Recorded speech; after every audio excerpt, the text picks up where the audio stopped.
자, 2025년 1학기 기말고사 정형고 18번 한번 풀어보도록 하겠습니다. 일단 도형 문제에 있어서 가장 중요한 부분은 이렇게 문장으로 표시된 데이터들을 그림에 모두 꼼꼼하게 옮겨보는 거. 자, 그래서 선분 AB가 6입니다. 그래서 여기다가 6을 표시를 해놨고요. 그 다음에 BDC와 CAB는 이 그림상으로 볼 때 모두 표시가 되어 있으니까 이쪽 그림에도 90도 표시를 해놓고요. 자, 이쪽이 중요할 것 같은데 두 직선 A, B, C, D. 자, 근데 여기다가 이제 A, B, C, D를 표시해서 현재는 지금 선분인 상황이죠. 그래서 이거를 직선까지 연장을 좀 해보면 쭉 직선 AB, 자, 그 다음 쭉 연장해서 직선 CD. 자, 그러면 여기서 만나는 요 각도가 60도다 라고 표현이 되어 있죠. 자, 여기서부터 이제 문제를 시작을 할 건데, 자, 일단은 직선으로 연장이 되어 있기 때문에 요쪽 각도 90도의 반대편이니까 여기도 90도가 되겠고요. 그 다음 두 번째 이쪽 각도도 90도가 되겠습니다. 자, 그러면 직선 AB와 CD의 교점을 P라고 한다면, 자, 여기에서 Q라고 합시다. P를 여기서 사용을 하고 있으니까, 자, Q라고 한다면 사각형 PAQD에서 지금 마주보는 각의 합이 이미 180도가 완성이 되어 있기 때문에 여기는 60도와 여기 있는 각을 더하시면은 180도가 되어야 하는 상황. 왜죠? 사각형 내각의 합이 총 360도니까. 그죠? 자, 그러면 이쪽이 120도다 까지를 깔끔하게 구해내실 수 있고요. 자, 그럼 두 번째로, 그럼 이쪽 각은 도대체 뭘까? 자, 요 두 개 더하면 평각이니까 이쪽 각은 60도가 되겠죠. 자, 그러면 여기가 90도, 60도, 나머지 한 각은 30도. 아, 됐다. 어느 정도는 됐다. 왜? 30, 60, 90 삼각형에 대해서는 우리 1대 루트 3대 2라는 길이비를 만족시키니까 어느 정도는 우리가 문자를 통해서 이 길이들을 모두 표현을 할 수 있겠다라는 조건이 완성이 되겠고요. 자, 그러면 나는 요 길을 알파, 자, 그 다음 요 길이를 베타라고 한번 이야기를 해보도록 하겠습니다. 자, 그러면 첫 번째 요 삼각형 ABP에서, 자, 여기가 알파다. 그러면 우리 특수각의 성질에 따라 요 변의 길이는 2알파라고 표현을 할 수 있겠고, 자, 그 다음 두 번째 이쪽도 동일한 방법으로 가봅시다. 여기가 120도니까 남는 평각에서 남는 요 각 또한 60도라고 정의를 할 수 있을 거고, 요쪽은 30도. 아, 이쪽도 동일한 방법을 사용을 하면 되겠구나. 자, 그러면 요쪽이 2베타면 요 변의 길이 또한 2베타로서 표현이 가능하겠네요. 자, 그럼 이제 문제를 조금 더 읽어보도록 합시다. 자, 두 선분 A랑 AC랑 BD가 만나는 점을 P라고 할 때 삼각형 PBC의 넓이, 자, PBC의 넓이를 한번 표시를 해봅시다. 자, 요 넓이인데 그 넓이가 9 루트 3이다 라고 나와 있고요. 자, 마지막으로 원하는 거를 쭉, 뭔지 모르겠어 아직, 그지?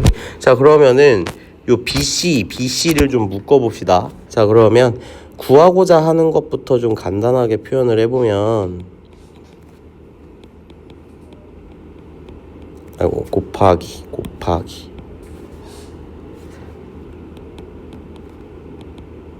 이렇게 되겠는데, 자, 선분 BC를 통해서 한번 묶어봅시다. 자, 그러면 선분 AC 더하기 선분 BD. 자, 그러면 선분 AC랑 선분 BD를 우리가 임의로 지정한 문자로 한번 표현을 해보자고요. 자, 여기가 AC니까 AC는 알파 더하기 2베타로서 표현이 가능하고, 반대편, 자, BD는 요 변을 의미하니까 베타 플러스 2알파로 표현이 가능하겠네요. 자, 그러면 우리가 선분 BC 곱하기 알파 3개, 베타 3개, 3알파 플러스 3베타. 자, 요거를 구해내면 되겠다. 조금 간단해졌죠, 그죠? 자, 그럼 이제 첫 번째 선분 BC부터 좀 접근을 해봅시다. 자, 그러면 이 선분 BC라는 녀석을 어떻게 구할지에 대해서 첫 번째로 한번 고민을 해볼 텐데, 자, 이 선분 BC라는 녀석은 지금, 자, 삼각형을 한번 보도록 할게요. 자, 삼각형 ABD, 뭐 다른 색으로 좀 해볼까요? 삼각형 ABD. 자, 요 삼각형에 대해서 자, 첫 번째로는 사인 법칙을 좀 사용을 해보도록 합시다. 자, 사인 법칙 언제 사용하죠? 마주보는 변의 길이와 각의 크기가 완성이 되어 있을 때. 자, 그러면 사인 30도 분의 6. 자, 요걸 계산하면 이 삼각형 ABD에 외접하는 원의 지름이 나오게 되는데, 자, 그걸 좀 최대한 이쁘게 그려볼게요. 자, 요런 식의 원이 있다라고 할 때 지금 그려진 파란 원의 지름이 나오게 되는 거겠죠. 그래서 요 지름을 ER이라고 명명을 해 놓겠습니다. 자, 그러면은 자, 우리가 생각을 해볼 건데, 자, 여기서 사인 30도는 2분의 1이고 요거 나누기니까 역수로 넘어가서 곱하기까지 하시면 지름이 12. 자, 근데 여기서 중요한 성질, 자, 선분 BC를 보도록 합시다. 자, 선분 BC라는 거 쭉 이어진 각을 따라가 보면은 90도다. 어라, 이 원에 내접하는 삼각형인데 원주각에 해당하는 게 90도다. 아, 이 선분 BC의 이름은 뭐다? 이 원의 지름이다 라고 이야기를 할 수 있겠죠. 그러면 이 지름이 10이다. 오케이, 선분 BC 끝. 자, 선분 BC는 10이다. 자, 그러면 우리가 구하고자 하는 걸 조금 더 빌드업을 해서 3으로 묶기까지 한번 해보겠습니다. 자, 그러면 36 알파 플러스 베타를 구하는 게 이제 이 문제의 목적으로 바뀌게 되고, 자, 그럼 이 알파 플러스 베타를 어디서 구하지? 요게 핵심이 될 텐데, 자, 너 아직 안 쓴 힌트가 있을 거란 말이에요. 9루트 3 넓이에 관한 힌트를 안 썼구나. 아, 넓이 요 삼각형 넓이. 자, 그럼 우리 넓이 공식 가셔야지. 넓이 공식 요 반대편 막곡지각이니까 120도인 거 뭐 확실하고, 그죠? 자, 그 다음에 우리가 요 선분을 2베타, 요 선분을 다시 2알파 지워졌으니까 다시 한번 적고, 자, 그러면 이제 넓이 성질 한번 이용해 봅시다. 넓이.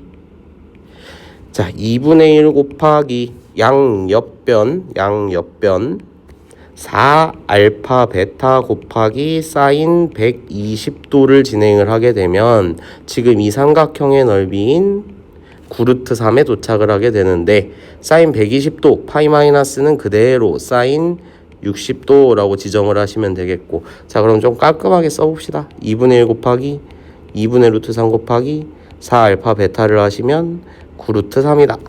여기서 4 딱딱 쳐내버리고 루트 3 쳐내버리고 알파 베타는 9다. 곱까지는 구했다. 자, 그러면 이제 합을 가기 위해서는 이제 한 가지 조건만 더 쓰면 될 것 같은데, 자, 마지막으로 3번 가볼게요. 자, 요 삼각형에 대해서 아직 덜 쓴 힌트가 하나 있어요. 우리 이번 단원에서 배운 게 사인 법칙도 있지만, 사인 법칙은 지금 이 문제에서 언제 썼죠? 선분 BC 구할 때 이미 썼어. 자, 그러면 응당 코사인 법칙을 쓰면 어떨까라는 고민을 좀 해보셔야 되겠죠. 자, 그럼 코사인 법칙으로 요 삼각형을 한번 정의를 해봅시다. 자, 그러면 12의 제곱은 4알파 제곱 플러스 4베타 제곱 마이너스 2 곱하기 4알파 베타 곱하기 코사인 120도. 자, 그러면 이제 구면인 친구들이 등장을 하기 시작하죠. 알파 제곱 플러스 베타 제곱. 자, 그 다음에 얘는 마이너스 코사인 60도와 같으므로 플러스로 처리해주고 2분의 1까지. 자, 그 다음 우리 원래 알파 베타 뭐였죠? 알파 베타? 아까 구해놨는데 여기서 9라고 구해놨습니다. 그죠? 자, 근데 요거를 바로 집어넣기보다는 식을 조금만 더 정리를 해봅시다. 자, 여기서 4로 한번 싹 나눌 수 있겠다. 그죠? 이쪽은 144니까. 자, 그러면 4로 한번 싹 모든 식을 나눈다 라고 한번 생각을 해보면, 자, 여기까지 오게 되고 4로 약분하시면 36 이렇게 되겠죠. 자, 그러면 이걸 이제 느낌을 좀 보시자고. 자, 이거 완전 제곱식으로 고칠 수 있을 것 같지 않나요? 그죠? 양변에 뭐를 해서? 알파 베타를 더해서 이렇게 가시면 되겠네. 자, 그러면 알파 플러스 베타의 제곱은 알파 베타가 9였으니까 45다. 알파 플러스 베타는 3루트 5다까지 도착. 그러면 우리가 원하는 게 뭐였죠 아까? 36 곱하기 6에다가 대입합시다. 3루트 5. 오케이. 자, 그러면 최종적인 정답은 108 루트 5로 2번. 자, 그래서 도형의 성질을 관찰할 때 꼭 여기 나와 있는 문장으로 표현된 데이터를 그림에 명확하게 표시하고 그 다음에 이제 최대한 도형적 성질을 활용하는데, 여기서 꿀팁을 좀 드리자면 90도의 주변을 관찰하시는 게 모든 풀이에 있어서는 첫 번째다 라고 생각을 하시는 게 항상 올바른 풀이 방법입니다. 자, 여기까지 하도록 하겠습니다.